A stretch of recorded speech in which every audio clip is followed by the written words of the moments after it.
Hello, we are making bath bombs. I'm not doing this as a live because this is a recipe that I haven't used in years. And it's some color that I haven't used in years. It's been a long few years. Anyway, citric acid.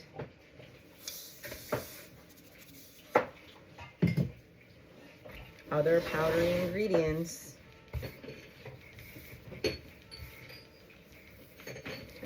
So as I said earlier, ignore the clinking and clinking behind me. That's Auntie Pam digging into the fragrances because we haven't added fragrance to this. And as I said in a previous video, I see fragrances as colors, and we decided to fool around with the color before we decided the fragrance. And now it's blue, and so we think it needs to be lavender. I know other people think that lavender should be purple, but I think lavender is blue. So, but we don't want it to be blue because we don't want it to be lavender because we already have lavender bombs upstairs. So even though these are lavender bubble bombs, not lavender regular bombs, it's all very confusing. Anyway, so blue. So I know, how about bergamot and something. Could be lavender bergamot, I guess. It's still pretty. I know it's lavendery, but it's a nice sleepy bomb. So the dry ingredients in this bowl are mixed. When do I put the liquid in? You put the liquid in with that? Yes. So I don't need I don't need bergaptine free. I just need regular. Okay, good. Bergaptine. Isn't that a fun word? Great. Let's have some bergaptine information. So when we put bergamot or other citrus plant-based essential oils on our skin, and we go outside in the sunshine, our skin can get sun sensitive because there's a funny little molecule, ketone, something in citrus. I am not a chemist.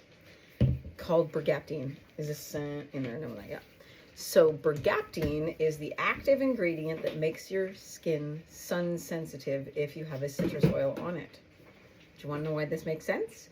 It makes sense because if you think of the peel of a citrus fruit and how it has those little divots full of oil, that's the essential oil of that citrus fruit.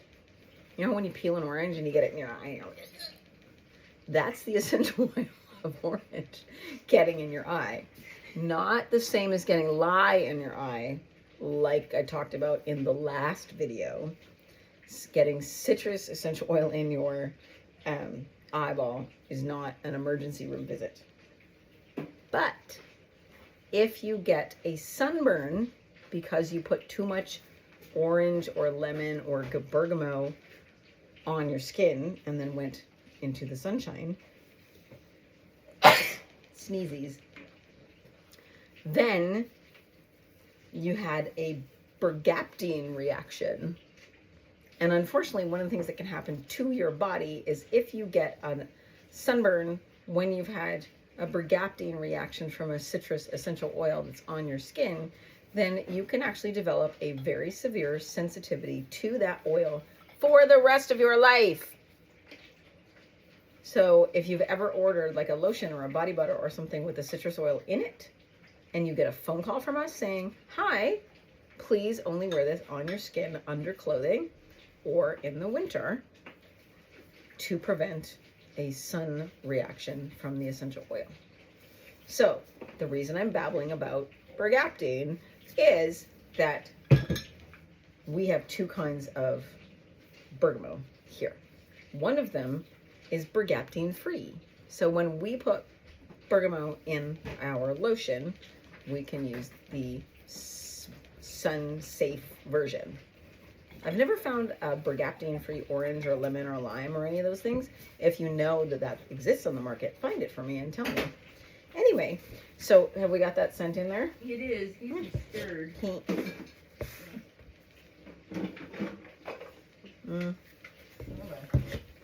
I can stir it. I know how to stir things. Stirry stir. So we put the liquid. I'm going to guess because I haven't made this recipe and Pam didn't tell me. I'm just making it up as I go along. I'm putting the liquid into the bowl with just the baking soda, because if you put wet things in a bowl that has baking soda and citric acid, that is a different kind of chemical reaction than the bergaptine and the sunshine. So even though I am not a chemist, even though I basically failed every science class I ever entered, maybe my grade 9 science teacher, and her name was what? Oh, Mrs. Stevens, who did not like me. Did not like me one bit. And so I had several classes with her, I think, and I don't think she liked me during any of them. So maybe she would be proud that at the very least I understand that citric acid is acidic. Baking soda is alkaline. Acid, base don't really go together, and so you have to be careful sometimes. So I put the acid in the citric acid into the base of the baking soda when it was in a drier state to prevent une petite volcano. No, I have no idea whether that's how you pronounce volcano in French, but that's how I say it today. This is a very long video, and I really don't care. You're going to watch me make bath bombs. So, do we have a clean sifter? Clean-ish sifter? Yes. Yes. It's like my kitties. Kneading, kneading, kneading.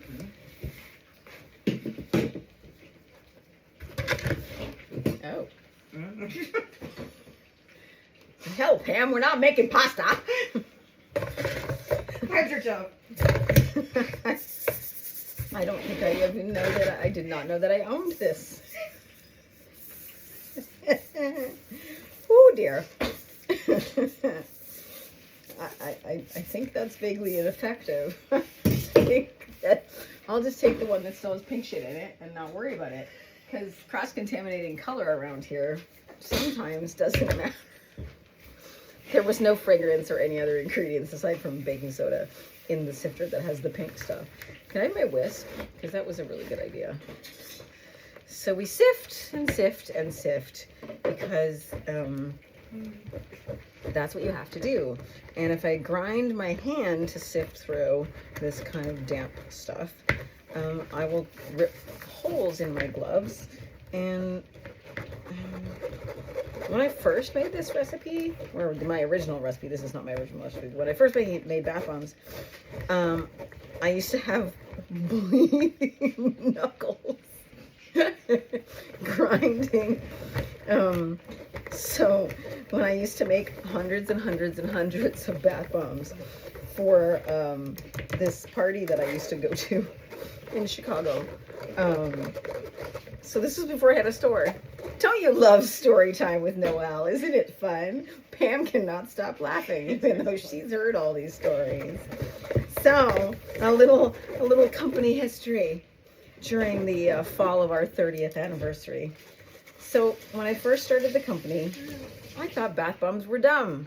I kind of still do, but I sell a lot of them, so whatever. So I'd never used a bath bomb before in my life because I don't take baths because I hate them. Yes, I own a bath product company. I still hate baths. Whatever. So I used to see bath bombs in other gift stores and stuff, going, ugh, so stupid. It's an Alka-Seltzer for the bathtub. Why does anybody care? And so I had opened my company. I was making lotion and massage oils and fragrances and things like that, and little soaps and whatever. And my friend Yolanda, who lived in Chicago, said, well, why don't you make bath bombs? I'm like, but bath bombs are stupid, Yolanda. And she said, but all of my friends buy them. So this was back in the early 2000s. Because keep in mind, I opened my company in 1994. That's why it's the 30th anniversary. And when Yolanda and I were spending a lot of time hanging out together, both in the States and on the phone and stuff, was in the early 2000s. She said, but all of my friends buy bath bombs and they order from them from a company in Canada. I'm like, what? So anyway, so they were ordering them from this company in Canada that turned out to be Lush. which is funny. At that point, I didn't understand why they didn't have Lush in the United States. That's a really long conversation that we will not have today. So, and this was before YouTube videos. So I learned how to make bath bombs using websites that just had pictures, no videos. And I lived in my mother's basement, and I was a single mom, and I would put my baby to bed, and then I would go into this separate kitchen that I had, and I taught myself how to make bath bombs. And I decided that if bath bombs were dumb, at the very least, I should make them so they moisturized your skin. So my original bath bomb recipe has a huge amount of moisturizing ingredients. The original recipe actually had cocoa butter. I wonder if we should make that one again. Had cocoa butter and shea butter in it. We don't do that as much anymore because people complain. It made my bathtub greasy. I'm like, was your skin amazing? They're like, yes. But their bathtub was greasy, so they were all sad. Anyway, but guess what? Yolanda's friends loved it. They did not care. They did not care that my bath bombs were monster size huge, because there was no such thing as a bath bomb mold. Not like you could go buy a bath bomb mold like you can now. So I found something that made this vague circle, and it was the size that it was. And that was just the size of my bath bombs. There was no making mini ones or whatever. And so I learned how to make them, and then I learned how to make more. And then every year, about the week before American Thanksgiving, I drove 11 hours by myself in a car full of thousands and thousands and thousands of dollars of bath bombs and soap and other cosmetics to sell to Yolanda's friends. And so she would host this amazing party for me, and she would make quiche, and she would make mimosas, and she would invite her friends. So the night before the party, I would be driving, and Yolanda would call me, and she would say, "Hey girl, how's it going? Where are you?" And I would tell her where in Michigan or where in Ohio or whatever that I was. And I would say, "I'm fine. I was just up really late last night packaging all the boxes and getting everything ready and getting my kid to the babysitter and everything. And I didn't get much sleep." And she said, "Well, I want to make sure you get here safe." So Yolanda would spend as much time as it took on the phone with me the entire way in the last 2-ish hours of my road trip to her house, just talking to make sure that I stayed awake and that I got to her house safely. So that was how I started selling bath bombs. So now we don't sell anywhere near as many as we used to, but we just made a new display this week, and so we're hoping that people will start buying more bath bombs, because it isn't winter bath season or something. I don't know. Like I said, I generally only ever take a bath if I'm staying in a hotel, and maybe I've taken a bath in my own home bathtub once in the last year or so. That's about it. Just not interested. But, in case you hadn't noticed, I don't sit still well. So the sitting in the bathtub means sitting still. So I don't know, what do people...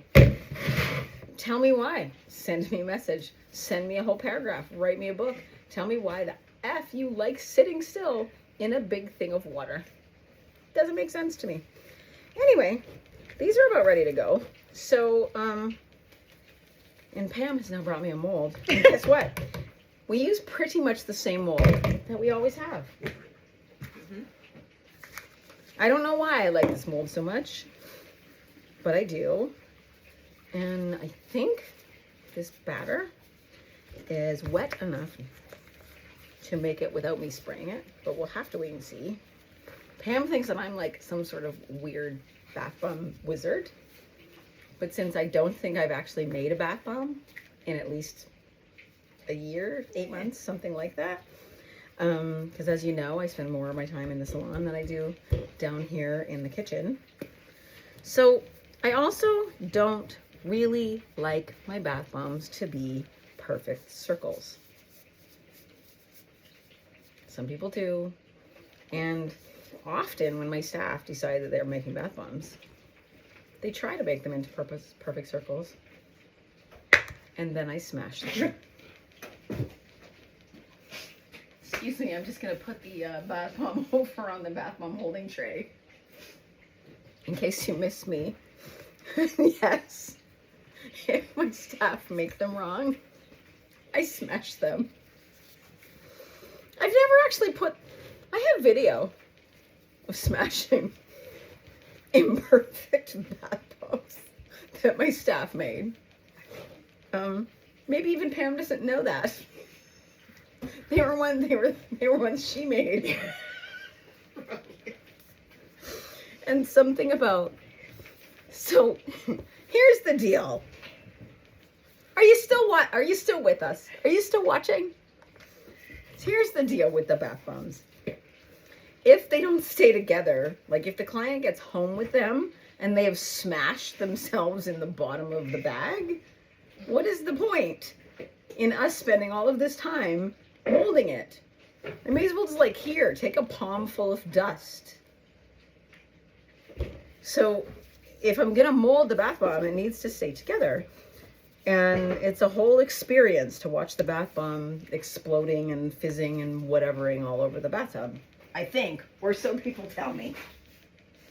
So my test for a good bath bomb about 24 hours after it's made is to pick it up and throw it on the ground. Not smash it, but, drop it and see. And if it stays together, then it's firm enough for the client to get home and use it.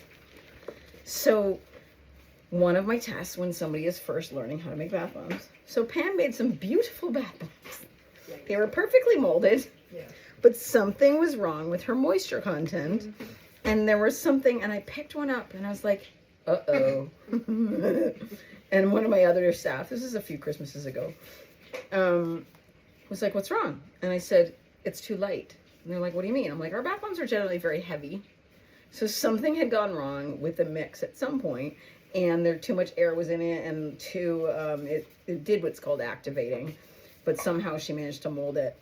And so anyway, so it turned out that there was about 30 bath bombs that had all been made too light.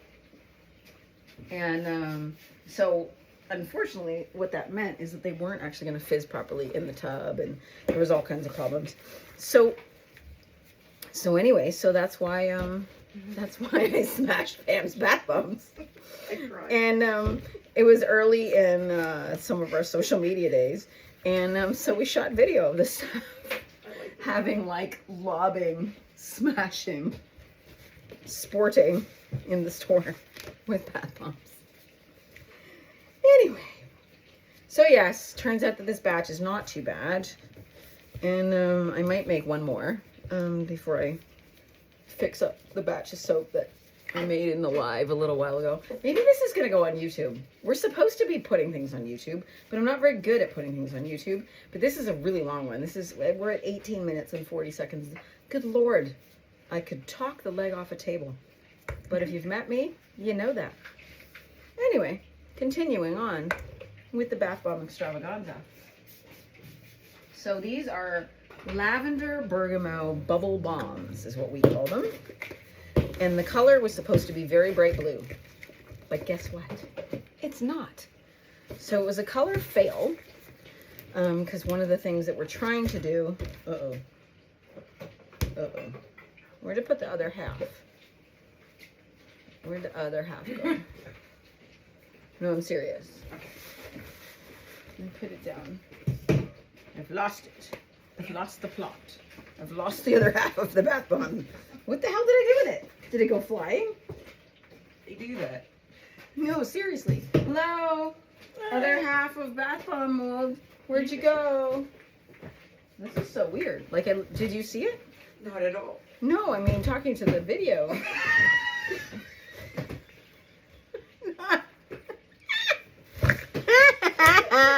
Snorted. Anyway, it ran away. I think we have others. Uh-oh.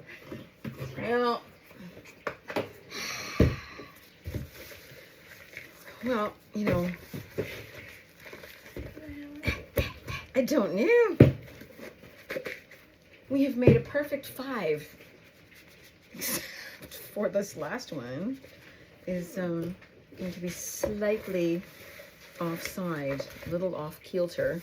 I don't know. It must have gone flying. I just didn't hear it go anywhere. It's a concrete floor. You would think that I would hear a bouncing bath bomb thing. What? Find it? No. She found something else on the floor underneath the table. Well,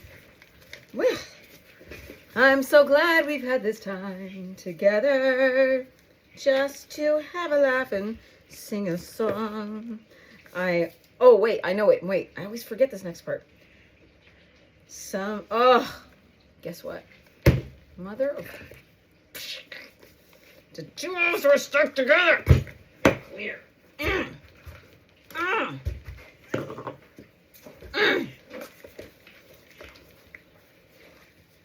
Something, something, something just get started. That's the time we have to say so long.